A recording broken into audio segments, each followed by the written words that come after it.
네, 오늘은 계시록 17장 6절부터 11절까지의 말씀을 읽었고 지난 시간에 걸쳐서 이 5절까지 17장의 말씀을 상고했는데 이 17장에는 마른 물 위에 앉은 음녀가 이제 등장을 하죠. 이 음녀는 큰 성 바벨론이고 또 배도한 교회들이 들어간 이제 종교 연합체가 되는 겁니다. 오늘날 WCC나 이와 같은 곳에서 세상에 있는 모든 종교들이 하나가 되자 이런 운동을 지금 벌이고 있고 소위 강단교류를 하여서 중이 교회에 와서 설교하고 교회 목사가 절에 가서 또 말씀을 전하는 이러한 기가 막힌 일들이 오늘날 벌어지고 있는 겁니다. 이 우리나라에서 벌어지고 있는 일들인 것이고 그 밖의 종교들은 자기들끼리 교류하는 것은 이미 오래된 얘기고 그러니까 이러한 것들을 통해서 오늘날 이제 장차 환난 날 이루어질 일들이 무엇인가를 우리가 볼 수 있어야 되는 겁니다. 여기서 이 여자 지금 6절에서도 말씀하시는데 내가 보매 이 여자가 성도들의 피와 예수의 증인들의 피에 취한지라 그렇게 말씀하고 있죠. 이 여자는 음료교회고 큰 성 바벨론이에요. 배도한 교회죠. 그리고 배도한 교회가 성도를 죽이는 일에 앞장서고 있는 겁니다. 이미 앞서서 계시록 13장 5절에도 짐승을 경배하지 아니하고 짐승표를 받지 아니하는 자들은 몇이든지 죽이더라. 그 수에 상관없이 그냥 죽이는 역사가 있게 되어짐을 말씀하고 있죠. 그 일에 이 음녀가 앞장선다 이겁니다. 그러면서 그것이 하나님을 섬기는 예라. 이 요한복음 16장 2절에도 말씀하시기를 때가 이르면 물은 너희를 죽이는 자가 생각하기를 이것이 하나님을 섬기는 예라 하리라. 예수님을 죽일 때에도 그러했고 12 사도들과 신약교회 성도들을 핍박하며 잔해하며 죽일 때도 또한 그렇게 했던 거예요. 그렇게 환난 날이 되어지면은 이처럼 배도한 교회가 신실한 교회의 성도들을 이처럼 죽이는 자리에 내어주는 겁니다. 그들을 폭도 내지는 광신도로 몰아붙여요. 그렇게 해서 이와 같이 죽이는 자리에 내어주는데 우리가 지난 코로나19 사태를 통해 가지고 교회가 얼마나 단시간에 세상에로부터 완전히 공공의적으로 매도되는 일들이 아주 쉽게 이루어질 수 있다는 것을 우리가 발견을 한 거예요. 교회 다닌다는 이야기조차 하기가 두려울 정도로 교회를 갖다가 매도한 일들이 있지 않았었습니까? 아주 잠깐이에요. 그렇게 세상의 안정을 해친다든지 세상의 평화를 깨트린다든지 이와 같은 존재가 되어지면 그렇게 되는데 장차 적그리스도가 등장하면 적그리스도는 세상의 사랑과 평화를 외치면서 난제들을 해결하는 겁니다. 전쟁, 기아 또는 분쟁, 오늘날 공해 문제. 여러분 이 기상이변이 얼마나 심각한지 TV에서 계속 그 이야기들을 하고 있지 않습니까? 이 겨울에 30도, 40도씩 올라가는 일이 벌어진다든지 한쪽에서는 가뭄이 들어가지고 마실 물이 없을 정도인데 또 어떤 때는 어떤 곳에는 홍수가 나서 난리가 난다든지 그 두바이라는 사막 지역에 있는 나라에서 홍수가 났다고 얼마 전에 뉴스에 나오지 않았어요? 이와 같은 일이 아주 극과 극으로 치닫는 일들이 오늘날 벌어지고 있는 거예요. 이 심각한 문제죠. 그러니까 이러한 문제들을 적그리스도가 해결하고 말씀드린 것처럼 세계 경제가 공황 상태에 빠진 이와 같은 것들을 해결해서 평화롭게 좀 이제 안정이 될 만하는데 느닷없이 우리 같은 교회들이 일어나가지고 그러한 아주 지혜롭고 또 온 세상이 추앙하는 지도자를 적그리스도다, 저놈이 짐승이다, 짐승표다, 이제 주님이 곧 재림하신다 이렇게 외치고 돌아다니게 되면 그 세상의 평화와 안정을 해치는 자가 되어져 가지고 아주 공공의적으로 몰려서 이렇게 죽임당하게 될 수 있다는 것이 아주 쉽게 이루어지는 겁니다. 오늘날 이제 차별금지법이라는 것을 이제 국회에 지금 계류되어 있잖아요. 올라가지 못하고 계속 계류되어 있는데 이제는 야당이 3분의 2 가까운 의석을 차지했으니까 이제는 차별금지법 제정하는 거는 이제 여반장인 겁니다. 그것은 미국이나 선진국에서는 이미 다 제정이 되어져 있고 이제 겉에 표면적으로는 성소수자들을 인권을 그들의 인권을 보호하자. 뭐 이제 이런 것이 모토가 되어 있지만 실상은 뭐냐? 이제 기독교를 탄압하는 수단으로 이제 그와 같은 것이 이제 작동을 하게 되는 겁니다. 그러니까 미리 법적인 조치를 다 이제 마련해 놓는 것이고 지금은 그것을 적극적으로 활용하지 하고 있지는 않지만 이제 장차 때가 되어지면은 그 법을 동원해 가지고 교회에서 예수 그리스도만이 유일한 구세주라고 이제 이야기할 수 없도록 만들어 버리는 거예요. 이제 이와 같은 일들이 지금 아주 자연스럽게 하나씩 이제 순차적으로 이루어져 가고 있는 겁니다.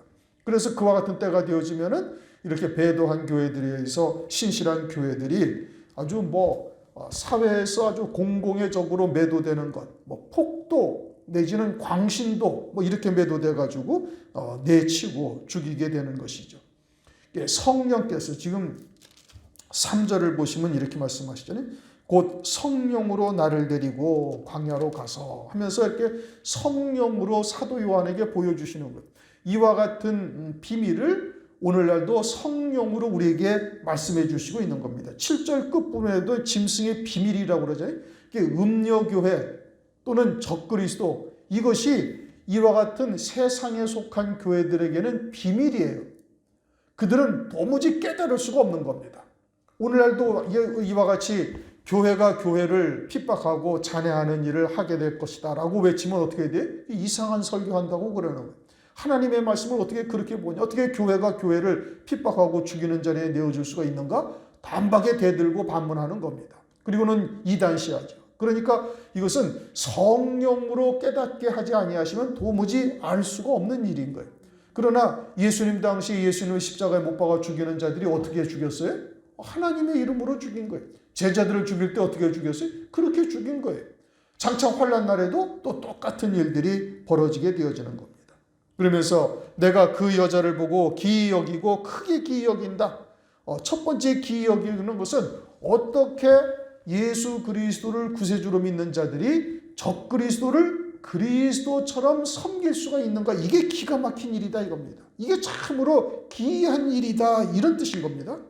그것은 마귀요 벨리알이요 적그리스도인데, 그런데 그리스도를 믿는 자들이 어떻게 그를 그리스도처럼 섬길 수 있는가? 있을 수가 없는 일을 행하고 있다 이겁니다. 그런데 요한복음 19장 15절에 이런 말씀이 있습니다. 가이사 외에는 우리에게 왕이 없나이다. 유대인들이 그런 거예요. 예수님을 갖다가 이 사람이 너네들이 왕이 아니냐. 그러니까 유대인들이 가이사 외에는 우리에게 왕이 없나이다. 세상의 왕 외에는 우리에게 왕이 없다. 그리고 자기들에게 오실 메시아가 세상의 메시아처럼 생각을 했던 건데 예수님이 전혀 그렇지 아니하니까 예수님을 하나님의 이름으로 십자가에 못 박아 죽이는 거예요. 육에 속한 자들이 이와 같은 일을 벌이는 것이죠. 오늘날도 역시 마찬가지로 세상에 속하고 육에 속하고 땅에 속한 것에 그저 신앙의 모든 것을 걸고 있는 자들은 장차 적그리스도가 등장하게 되어지면 누가 이 짐승과 같으뇨? 그러면서 그를 섬길 수밖에 없다 이겁니다. 요한복음 5장 43절 나는 내 아버지의 이름으로 왔음에 너희가 영접지 아니하나 만일 다른 사람이 자기 이름으로 오면 영접하리라. 이거는 주의 재림의 때 적그리스도를 경배하게 되어질 것을 말씀하고 있는 거예요. 주님은 이 땅에 오셔서 오직 하나님 아버지의 이름으로 행하시고 하나님 아버지의 이름으로 말씀을 증거하고 이적과 표적을 보여주셨죠. 그런데도 유대인들이 예수님을 그리스도로 영접지 아니해요. 그러나 장차는 사람이 자기의 이름으로 오는데 너희들이 영접하리라. 그리스도처럼 경배하게 된다 이겁니다. 오늘날 성령께서 그와 같은 일들을 행할 자들이 누구냐? 이것은 오늘날 이미 이제 말씀을 통해서 우리에게 다 알려주신 겁니다. 그래서 사도 요한이 아주 귀하게 여기는 거예요. 그 다음에 또 크게 귀히 여긴다. 그것은 하나님의 백성이 하나님의 백성을 죽이는 일에 참여하는 것이 이게 어떻게 이룰 수 있을까 하는 겁니다.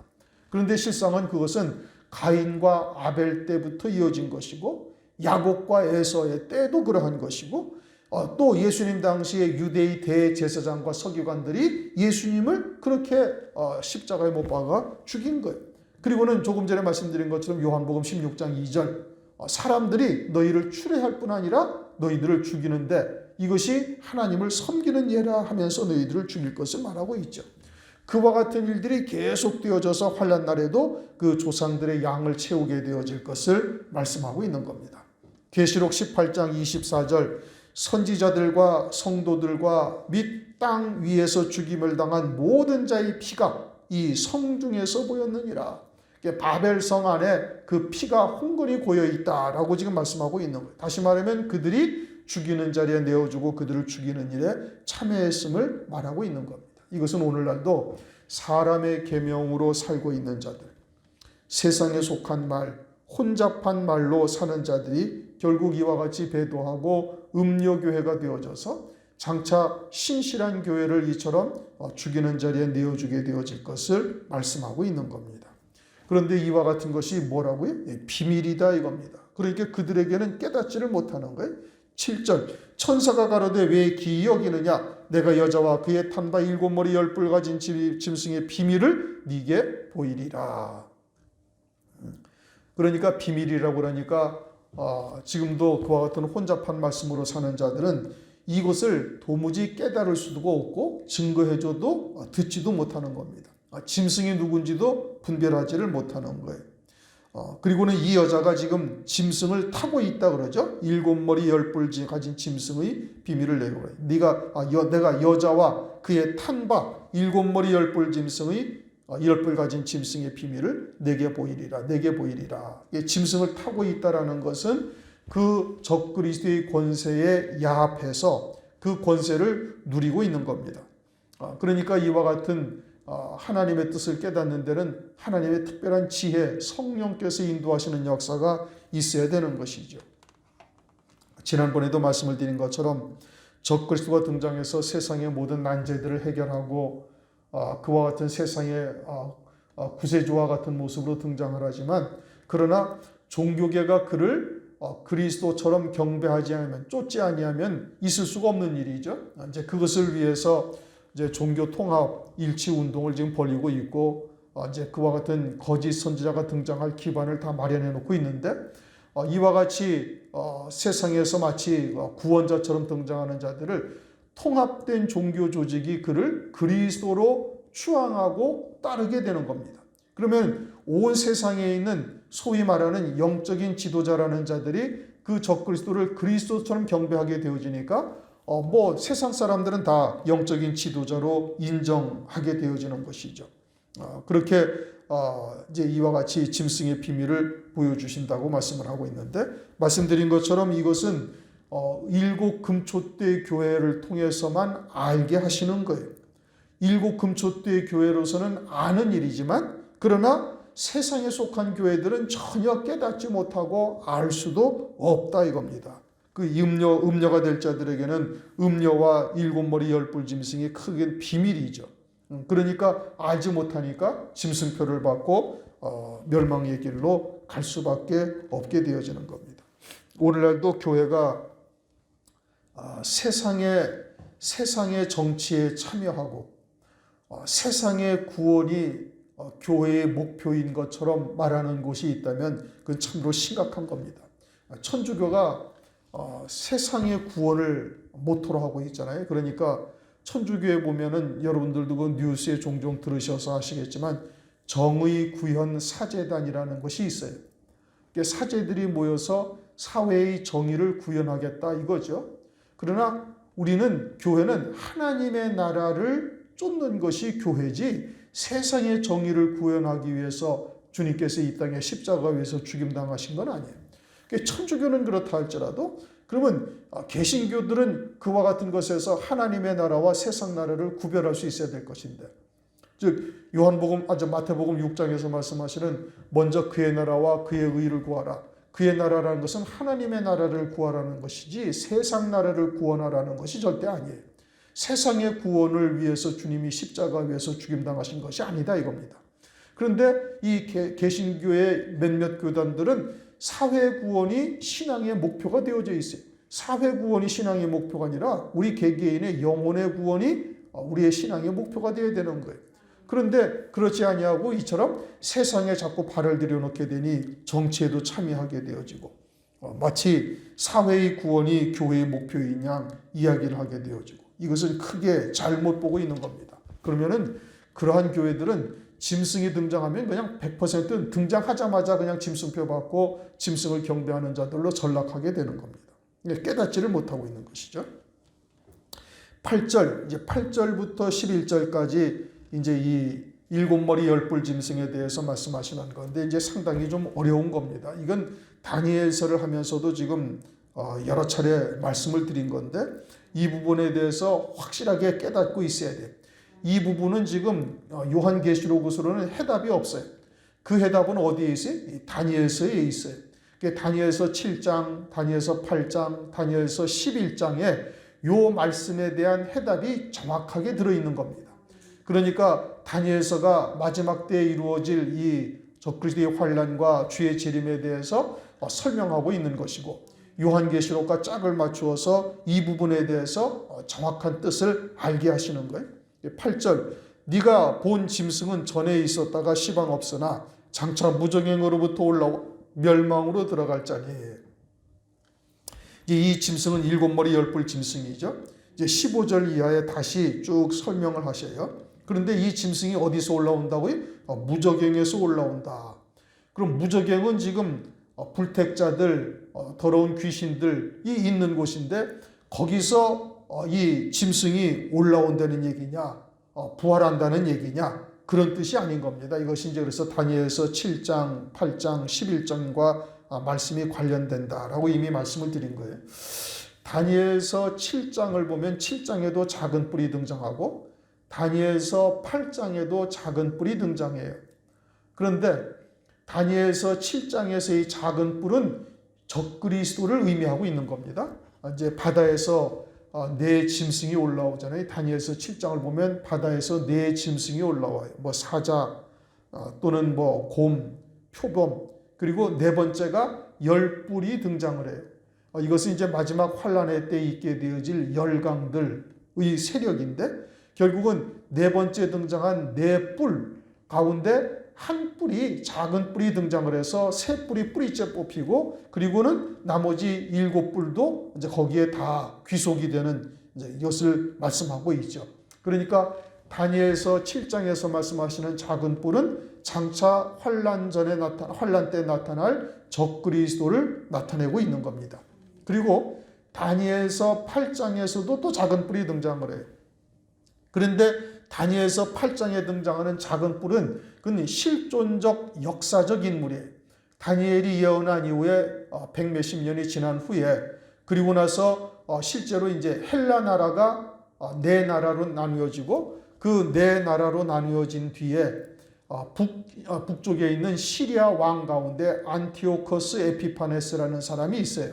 이 안티오커스 에피파네스 사람이 남방에 있는 나라를 쳐들어가면서 오르내리락 하면서 유대 나라가 그 중간에 있는데 그 유대 나라를 짓밟고 유린하고 그러고서 내려가고 또 올라오면서는 또 그 나라에 유대 나라에다 또 화풀이라고 그러면서 하나님의 성전에다가 돼지 피를 뿌리고 아이벤 여자의 배를 가르는 등 그러면서 자기를 하나님으로 섬기도록 유대인들에게 강요하는 일이 벌어져요. 그것이 약 한 2300주야가 이제 그와 같은 괴롭힘을 당하는 역사가 나타나죠. 이 2300주야면은 3년 반 정도 됩니다. 2년 반 정도가 돼. 그러니까 2년 반이 아니라 6년 반 정도가 돼. 그러니까 거의 7년 환란과 맞먹는 기간 2300주야를 이 북쪽의 시리아 왕인 안티오커스 에피파네라는 사람이 유대 나라를 괴롭히고 짓밟고 잔해하는 일이 벌어지는 겁니다. 그러면서 다니엘서 8장에 그 사람을 작은 뿔이다라고 또 말씀을 해요. 그러니까 이 다니엘서 8장에 있는 작은 뿔은 실존적 인물을 말하고 있어요. 다니엘 이후에 실제 역사적 인물로 등장을 하는 것이고 그 앞장에 있는 다니엘서 7장에서의 작은 뿔은 장차 환란 전에 있게 되어질 열강 세력 가운데 10뿔을 의미하고 있는 것이고 그것은 실제로 이제 적그리스도를 의미하고 있는 겁니다. 그런데 왜 7장에서도 작은 뿔, 8장에서도 작은 뿔이라고 했느냐라는 것은 장차 이와 같이 다니엘서 7장에 있는 적그리스도 작은 뿔이 등장을 하는데 그 작은 뿔이 등장을 해서 이제 다니엘서 8장에 있는 시리아 왕인 안티오커스 에피파네스가 유대 나라를 짓밟고 유린하고 잔해하는 일을 벌이고 자기를 하나님으로 섬기도록 유대인들에게 강요했던 것과 똑같은 일을 또다시 행할 것을 우리에게 그림자적으로 보여주시는 겁니다. 그래서 다니엘서 11장을 가면 이 안티오코스 에피파네스가 등장하는 배경을 다시 설명을 쭉 11장에서 해요. 다니엘서 11장에서. 그러다가 다니엘서 11장 40절 이하부터는 이 역사적인 작은 뿔이 이제 장차 나타날 적그리스도의 작은 뿔로 바뀌어지는 겁니다. 그리고서는 12장에 개국 이래 없던 환란이 있음을 말씀하고 있어요.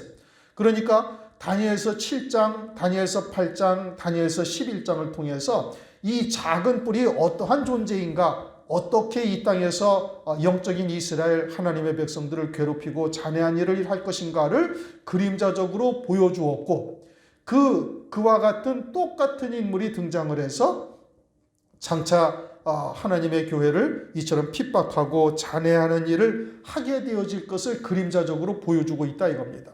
그래서 이제 장차 환란이 시작이 되어지면은 악한 영이 이 적그리스도에게 들어가서 다니엘서 8장에 있던 안티오코스 에피파네스가 유대 나라를 유린하고 짓밟았던 것처럼 교회를 그와 같이 잔해하고 짓밟고 이제 죽이는 역사가 있게 되어질 것을 말씀하고 있죠. 이것을 지금 무정행에서 이제 올라온다라고 지금 이야기를 하고 있는, 전에 있었다가 시방 없으나 무정행에서 올라오는, 부로도 올라와 멸망으로 들어갈 자다라고 이렇게 말씀을 하고 있는 겁니다. 적그리스도가 예전에 있었다가 죽었고 그가 다시 부활해가지고 환생해서 적그리스도로 이제 다시 등장한다, 이런 의미가 아니고, 이것을 다니엘서 7장, 8장, 11장을 통해서 무어가 무적행으로 들어갔다가 다시 이제 등장을 해가지고 멸망으로 들어갈 자다라는 것을 다니엘서를 통해서 우리에게 지금 교훈하고 있는 거예요.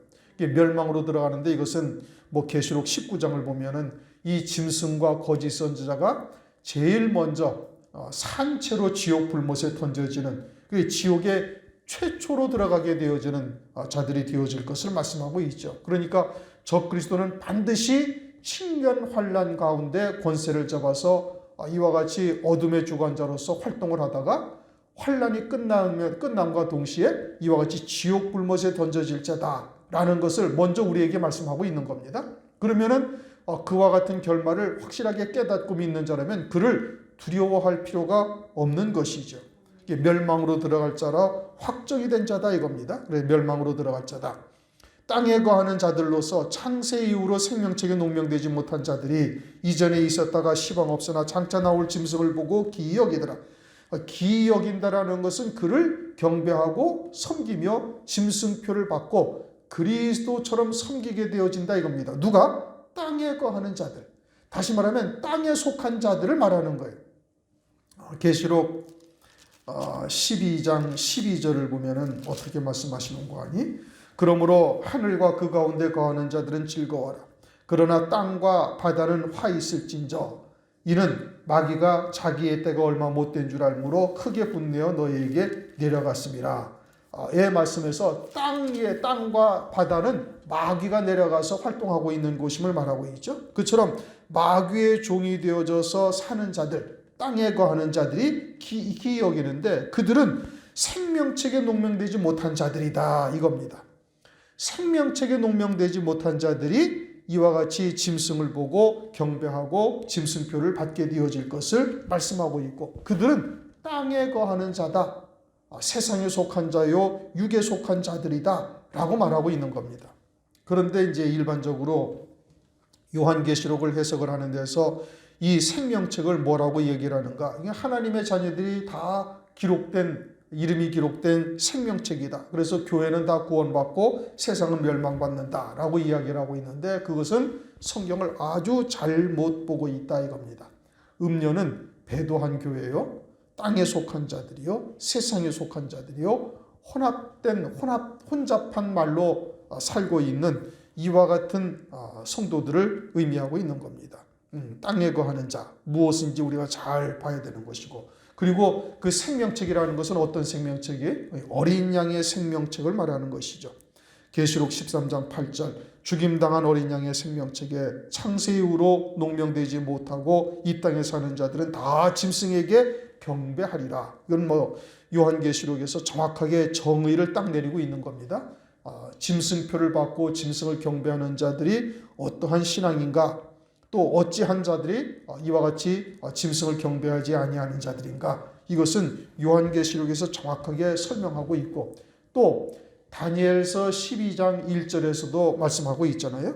그때 내 민족을 호위하는 대군 미가엘이 일어날 것이요 또 환란이 있으리니 이는 개국 이래로 그때까지 없던 환란일 것이며 그때 내 백성 중에서 무릇 책에 기록된 모든 자가 구원을 얻을 것이라. 어린 양의 생명책에 이름이 농명된 자들만 구원을 얻게 되어질 것을 말씀하고 있는 겁니다. 특별히 이제 오늘날은 이미 무화과 나무의 비유가 이미 성취된 이와 같은 때를 우리가 살아가고 있어요. 성경에 사도행전 1장을 보면은 때와 시기를 말씀하시는데, 시기는 이제 넓은 의미에서의 기간을 말하는 것이고, 때라는 것은 이제 정확한 어떤 시점을 말하는데, 그 때에 대한 정확한 시점은 무화과 나무의 비유로 우리에게 계시하고 있는 겁니다. 그런데 무화과 나무의 비유에서 여름도 이미 다 지나갔고, 이 세대가 지나가기 전에 이 일이 이루리라 하신 한 세대도 이미 지나갔음을 이번 하마스와 이스라엘 전쟁을 통해서 온 세상에 다 알게 하셨어요. 그러니까 어느 누구도 우리는 그와 같은 첫 번째 닭 우는 소리를 못 들었다라고 하나님 앞에 항의할 만한 이제 사람이 아무도 없는 거예요. 온 세상이 다 알 정도로 아주 큰 전쟁이 벌어져서 지금까지 계속되고 있으니까 이것은 참 아주 엄중한 하나님의 표적인 겁니다. 그러니까 성령께서 이와 같이 깨닫게 하시고 보여주셨는데도 그것을 인식하지 못하는 자는 소경이기 때문에 그러는 거예요. 육에 속한 자이기 때문에 그러는 겁니다. 그러므로 성경에 어떻게 말씀하셔요? 마태복음 10장 23절 이스라엘의 모든 동네를 다 다니지 못하여서 인자가 오리라. 이제는 어린 양의 생명책에 농명될 자들의 숫자만 채워지면은 환란의 바람은 즉각 불게 되어지는 겁니다. 그것이 우리의 생각보다 빨리 올 수도 있어요. 아주 상당히 심각한 문제인데 과연 얼마나 심각하게 우리들이 받아들이고 있는가, 참 그것이 참 문제죠. 9절 지혜 있는 뜻이 여기 있으니, 여기서 지혜라는 것은 이제 하늘에 속한 지혜, 하나님의 지혜, 그것을 말하는 겁니다. 그것은 성령으로만 깨달을 수가 있어요. 사람의 이성과 지식으로는 하늘에서 이루시는 구원의 세계를 절대 볼 수가 없는 겁니다. 그러니까 7영으로 충만함을 입은 스데반 집사를 통해서 이제 성령과 믿음과 성령의 충만, 그리고 은혜와 권능으로 충만함을 입고 지혜와 성령의 말함으로 충만함을 입고, 그 다음에는 하늘의 영광으로 충만함을 입게 되어져서 이제 순교의 자리에 기꺼이 이제 기뻐하며 감당할 수 있는 이와 같이 성령의 충만함을 입게 되어지는데, 그때 다섯 번째 성령의 충만함이 지혜로 충만함해야 되는 거예요. 지혜로 충만하게 되어지면은 환난 날에 이루실 구원의 뜻을 깨닫는 자가 되어지고, 또 환난 날에 이루실 구원의 말씀을 증거하는 자의 자리에까지 설 수가 있게 되어지는 겁니다. 그러니까 짐승이 누군지를 구별하게 되는 것이죠. 한마디로 말하면 환난을 두신 뜻을 깨닫고 적그리스도가 누군지, 무엇이 짐승표인지를 이제 깨닫게 하셔서 그와 같은 것을 능히 믿음으로 이길 수 있는 자로 세워나가시는 겁니다. 그러면서 그 7머리는 여자가 앉은 7산이요 또 7왕이라 5은 망하였고 하나는 있고. 이제 이것은 뭐 이미 성경에서 충분히 다 말씀하셔서 다 알고 있는 겁니다. 지금 하나 있다라는 것은 사도 요한의 때에 있는 패권국인 로마를 의미하는 것이고, 5은 이미 망하였다라는 것은 애굽, 그렇게 이스라엘 백성들을 종으로 삼고 괴롭히고 핍박하던 나라, 애굽에서부터 시작되는 겁니다. 애굽, 아수르, 바벨론, 메데파사, 헬라, 그리고 지금 있는 나라는 로마 나라가 지금 있는 것이죠. 그리고 다른 일은 아직 이르지 아니하였으나 이르면 반드시 잠깐 동안 계속하리라. 여기서 다른 일이라고 말씀하고 있잖아요. 그런데 이제 일반적으로 대부분의 교회들이 어떻게 해석을 하는가 하니 로마의 열 황제가 그와 같은 7머리 10뿔 짐승이다. 열 황제가 10뿔이다 라고 해석을 해서 주의 재림을 없이 해버리고 주의 초림으로 요한계시록을 해석을 해버려요. 그거는 성경을 아주 잘못 보고 있는 것이죠. 이것은 요한계시록 1장에서 분명히 주의 재림과 그 이후에 있을 일들에 대해서 지금 말씀하고 있지 않습니까? 그러니까 이 7머리 10뿔 짐승에 대해서 정확하게 깨달아야 되는데 일반적으로 교회에서 다 어떻게 해석을 하는가? 로마의 열 황제가 10뿔이다. 그러면 6번째 나라인 로마와 7번째 나라인 로마의 열 황제가 같은 나라잖아요. 그런데 지금 여기서는 뭐라고 말씀하셨어요? 다른 이다라고 말씀하고 있잖아요. 다른 이. 10절 또 7왕이라 5은 망하였고 하나는 있고 하나는 있다라는 것이 로마가 있다는 얘기입니다. 다른 이는 아직 이르지 아니에요. 그러니까 로마와 다른 존재인 거예요. 그러니까 지금은 이방인의 구원의 기간이고 로마 나라는 이미 이제 망했고 그리고는 장차 7번째 머리인 10뿔 짐승이 다른 이로서 등장하게 되어지고 그것은 다니엘서 7장에서 정확하게 우리에게 설명해 주시고 있는 겁니다. 로마 이후의 열 황제가 아니다 이런 말씀인 겁니다. 그러면서 11절 전에 있었다가 시방 없어진 짐승은 8째 왕이니 7 중에 속한 자라. 7 중에 속한 자라. 그런데 8째 왕이다 라는 것은 10뿔 가운데 한 작은 뿔이 일어나서 3뿔이 그 앞에서 뿌리까지 뽑히고 그리고 나머지 7뿔도 그에게 모든 권세를 이양하게 되어져요. 그러니까 10뿔이 7째 머리인데 그런데 그 가운데서 작은 뿔이 나와서 그것이 8째인데 7에 속한 자다 이런 의미인 겁니다. 다른 것을 말하는 것이 아니에요. 이것은 다니엘서 7장 8절 또는 7장 20절에서 말씀하고 있어요. 7장 20절 또 그것이 머리에는 10뿔이 있고 그 외에 다른 뿔이 나오매 3뿔이 그 앞에서 빠졌으며 이와 같이 등장을 해서 8째라고 이야기를 하고 있는데 7 중에 속한 자다. 그가 7머리 10뿔 짐승이 되는 것이요 적그리스도가 되는 겁니다. 오늘날은 뭐 유럽연합의 그런 그 대통령이 있잖아요. 그러나 10나라의 권세를 받은 것이 아니에요. 적그리스도는 세 나라의 모든 권세를 딱 받게 되어지고 나머지 7뿔도 다 이제 권세를 받는 거예요. 이게 10나라의 통합 대통령이 완전히 되는 겁니다. 실권을 지는 거예요. 지금의 유럽연합의 대통령은 그렇지는 않은 겁니다. 그러니까 다른 형태로서 7번째 머리인 10뿔 짐승이 등장하게 되어지고 이 10뿔 짐승이 등장한 것을 어떻게 알 수 있는가? 그것은 다니엘서 9장 27절 그가 장차 많은 사람으로 더불어 한 일해 동안의 언약을 굳게 정하겠고 그가 그 일의 절반에 제사와 예물을 금지할 것이며 라는 말씀을 통해서 한 일의 언약 7년 평화조약을 이스라엘과 많은 사람과 더불어 맺게 된다.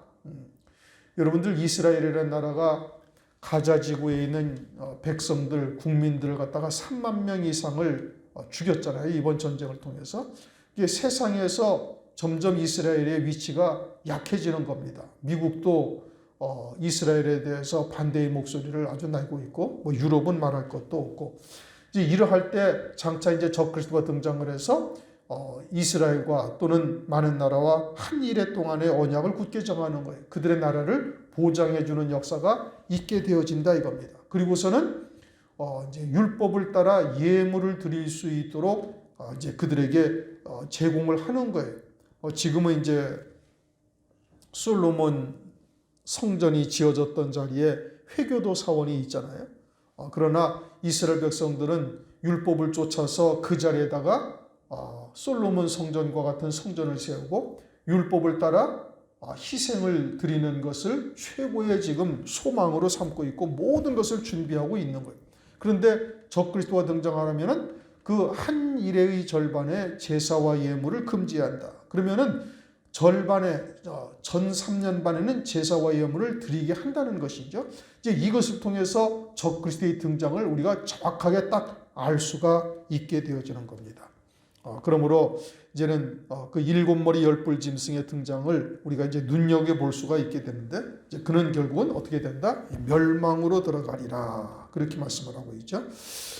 그들은 이제 가장 먼저 지옥 불못에 던져지죠. 거짓 선지자와 적그리스도가.